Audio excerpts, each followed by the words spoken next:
So, as we know, on September 21st, Anthony Joshua will be challenging Daniel Dubois for the IBF heavyweight title in Wembley Stadium. Let me just quickly start by talking about some boxing politics before we get into the good stuff in the ring. So obviously skip this if you're not asked to listen to me waffle about the IBF. But back in my pre-fight video for Dubois vs Hrgovic, which of course was an interim IBF heavyweight title fight, I pointed out that the winner of that fight might be upgraded to full IBF champion, when Usyk would inevitably be stripped of the IBF title once his medical suspension was over. As of course Usyk was signing the contract to rematch Fury, which means his next fight can't be an IBF mandatory defence. Frank Warren actually pushed for Dubois vs Hrgovic to be for the vacant IBF title, and it technically was because of the eventual upgrading, but of course there was the whole medical suspension technicality. Now Eddie Hearn was speaking as if the winner of Dubois vs Hrgovic might go on to fight AJ for the vacant IBF title, but this has obviously not gone on to be the case. Dubois was simply upgraded to full champion after Usyk vacated the title to go on with the Fury rematch after his medical suspension was over. Personally, I think it's best for a belt to be won in the ring, especially given that the announcement of AJ vs Dubois and Usyk vacating the IBF title happened around the same time. The IBF could have had their belt actually won in the ring, but they are quite a stubborn organisation, so they went on with what they had in mind. But again, you could go on to sort of consider Dubois vs Hrgovic a vacant IBF title fight in hindsight. But AJ was actually ranked higher in the IBF than Dubois was before Dubois beat Hrgovic, so a vacant title shot for AJ would have been valid in terms of just meritocracy and where they're both ranked. I know this seems irrelevant as they're fighting for the title now either way. I have no biases against any parties involved. But can we all just agree that we'd rather see the belt won in the ring than with politics? But yeah, Frank Warren got his way and fair play to be honest. We've seen this a few times in heavyweight history, 4 times to be exact. And just looking at it in reverse chronological order, Hasim Rahman defeated Monty Barrett for the interim WBC title back in 2006. And then he got upgraded to full champion, drew with James Toney, and then lost the belt to Oleg Maskaev, which means he made one title defense, but he didn't win it. So, you know, he didn't have any more world title wins from that world title reign. Obviously, he still only has one world title win in his career, which was the first win over Lewis, or the win over Lewis in the first fight. Obviously, lost in the rematch. So yeah, Hasim Rahman had 4 world title fights and actually only won one of them. And then going back, John Ruiz actually beat Hasim Rahman for the vacant WBA title. Went on to make 2 defences, so you can say it's a decent reign. And then before that, we had Lennox Lewis. Now, this is where we get technical. These were the 2 I'm about to talk about now. They weren't actually champions who were upgraded from interim champion, but they basically were.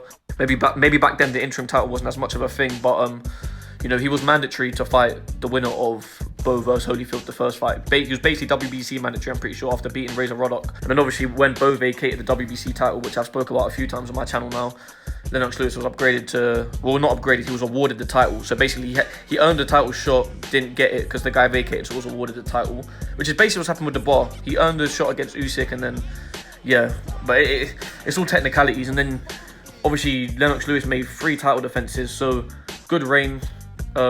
Obviously made 3 title defenses, so it looks okay in the history books. Then you go back to the late 70s, the other time this happened in the heavyweight division. We've got Ken Norton, who beat Jimmy Young. Yeah, he beat Jimmy Young for the it was a WBC mandatory spot basically, and you know, he was meant to be fighting Leon Spinks. Leon Spinks was the WBC champion, obviously just beat Ali. He signs Leon Spinks, that is, signs to rematch Ali. So obviously that means Leon Spinks can't defend the title against Ken Norton. So this is another similar situation. He signed for a rematch, just like Usyk signed to rematch Fury. Spinks was signing to rematch Ali. So this means that Ken Norton was simply awarded the WBC title. But now in this instance, Ken Norton was actually, he didn't make any successful title defenses. He lost it to Larry Holmes in his next fight. So he had a title reign of no title wins. To me, it just doesn't look that nice in history books. Again, yeah, but enough of the politics now, but it doesn't look that nice. So if AJ wins the fight, it's like Dubois was IBF champion, but he never actually won a world title fight because he lost it straight away. But yeah, enough of that now. I just wanted to get off my chest quickly. Another quick one though, I just have to talk about that little confrontation they had. As of this recording, they haven't actually released the full, like, well, it's not really gloves are off, but you know, that little confrontation they had. Now, genuinely speaking, I thought this was staged. Not staged as in they're trying to pass off as real. When I first saw it, this was a few minutes after it was uploaded, I thought it was a little skit, because obviously it's part of Riyadh season, and we've seen a lot of the Riyadh season, you know, adverts and stuff, and all that sort of Hollywood stuff. You know, it's good stuff, good promotion.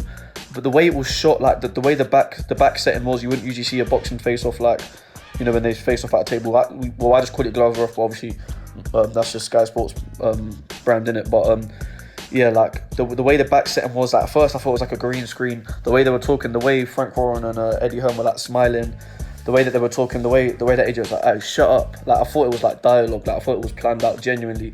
But I checked the comments, no one was saying that in the comments.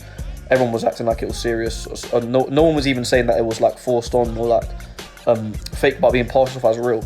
Genuinely though, because I was gonna make a video reacting to it alone off that, but I was like, people are gonna just think I'm trying to be funny. But genuinely, the whole way the thing went, AJ saying I'm gonna smash a chair over your head, I genuinely thought it was a little skit. I genuinely thought he was gonna get a chair and, you know, smash him over the head of it. So I actually thought that was a skit, genuinely. But obviously good promotion. Obviously it's a bit forced trash talk by Dubois probably. AJ, you know, doing the bad man thing as well, but, you know, fair play to them. And maybe in hindsight, yeah, maybe I was reaching by thinking that, because, you know, maybe Frank Rowan and Eddie Hearn would have been like in on the beef, like beefing each other as well, you know, with the whole 5v5 stuff, how they promoted that rather than smiling. But I genuinely just like could not take that confrontation seriously at all. But good promotion, innit? It's got everyone, you know what I'm saying, got everyone talking. Now, we know that Anthony Joshua has a good straight right hand down the middle, and we've seen him put it to use and time it well in recent fights. A talking point coming into this fight is that Dubois has never been hit by a puncher like AJ in competition, and a clean and precise shot through the middle from AJ could mean an early night for Dubois, especially given that Dubois was getting caught with a lot of straight right hands against Filip Hrgović. Imagine taking shots like that from AJ. Game over, right? And the shots up the middle caused the damage on Dubois' face that left him unable to continue against Joe Joyce, and caused him problems against Usyk, a fight in which he was also stopped. So you might be asking, what can Dubois do to avoid the right hand of AJ? Dirty boxing. Okay, so hear me out. I know this is a dated style, but in theory this could benefit Dubois against AJ based on the defensive faults he has displayed. Because we know the crossguard is not fully defensively responsible and could lead to getting caught to the body and possibly prevent you from evading head punches if not used properly. But my whole point here is that Dubois' defense is far from sophisticated anyway, so this could be something to resort to so he doesn't get hit fully clean with a devastating straight shot from AJ. So in my post-fight video about Dubois Hrgović, I said that Dubois' defense is not very sophisticated. His guard, he has his right hand sometimes tight to the side of his head to avoid hooks, but his guard's quite robotic. He has his hands quite a bit in front of him.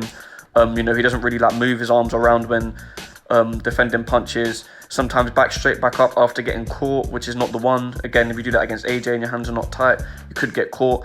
And this is something we've seen from Dubois, you know, all his career. His guard's been quite robotic. His defense has never really improved that much. In terms of his defense, in the Hrgović fight, Matthew Macklin on commentary was actually crediting Dubois for good footwork to, you know, take something off the punch and just sort of dart out of range a bit.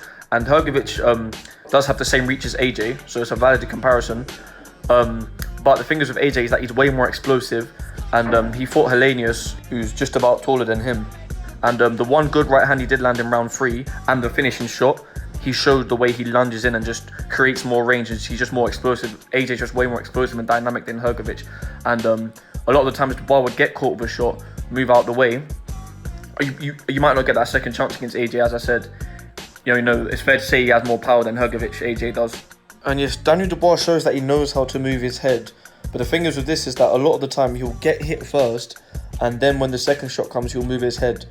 And in terms of being defensively responsible, even though evasions do look good, like, would you rather get hit 6 times on the guard or get hit 3 times clean and then perform 3 completely clean evasions where you don't get hit? So his head movement's good, but he's not using it for every shot that's coming his way. Definitely not. He sort of marauders forward and does take shots. So here's where the crossguard comes into play. So despite the faults of it, what it's meant to do, it's meant to be quite OP in blocking straight shots because your forearm's in front of your face, or at least getting hit clean down the pipe with a straight shot to the face, which is the issue that we're really concerned with here. Obviously, you can flare your elbow out to block a left hook. If you got your lead hand, you know, moving enough, obviously your lead hand's going to be blocking your body, then you could parry straight shots to the body, sort of block them if you're active enough with it. If your right hand in front of your face is active enough, again, you can parry jabs with it. Dubois' jab defense is not that great anyway. We saw him eat a lot of jabs against Joe Joyce. Even though he has his right hand up, he just is stiff there. As I said, it's robotic. Having the right hand just like moving around shielding when his forearm's in front of his face, it could be a good idea, all right? I know saying for someone to use crossguard is a bit of a delusional take, but it could work for him. And because he's very defensively irresponsible anyway, whatever you want to say about the crossguard, you'd be hard-pressed to make a case to say it's a step down from his current defense. So we know AJ likes to dig to the body, and we saw that against Usyk in the second fight.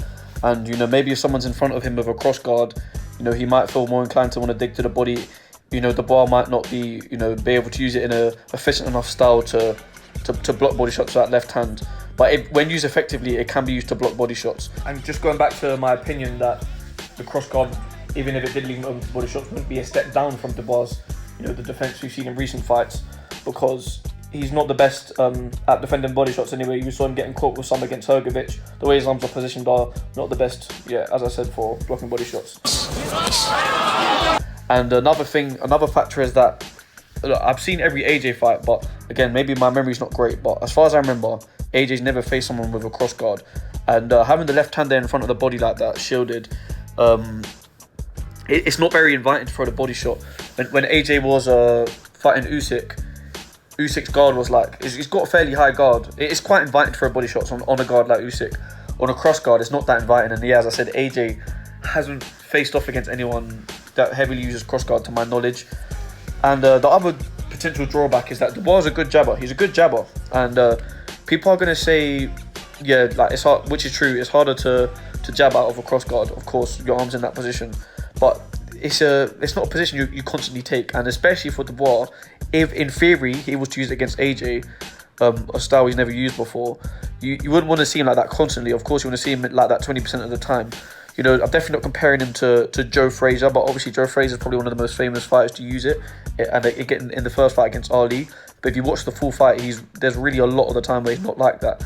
Arguably, he's only got his arms in that position like 30% of the time. You see him with hands down, high guard.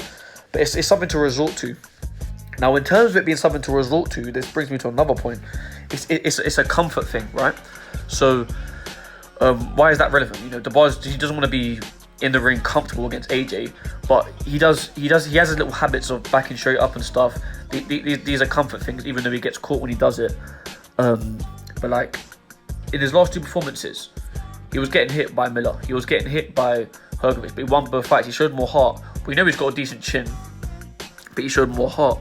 And in his last two fights, the difference was that he had his dad in his corner, screaming instructions at him. So this might have urged him to, fight on and take these shots, the shots that made him take a knee against Usyk, and against Joyce. I know obviously his eye was swollen, but so having a cross guard would be like another form of comfort just to resort to, which is probably something that Dubois needs. So whatever, throw his shots and then throw it up after every couple of exchanges.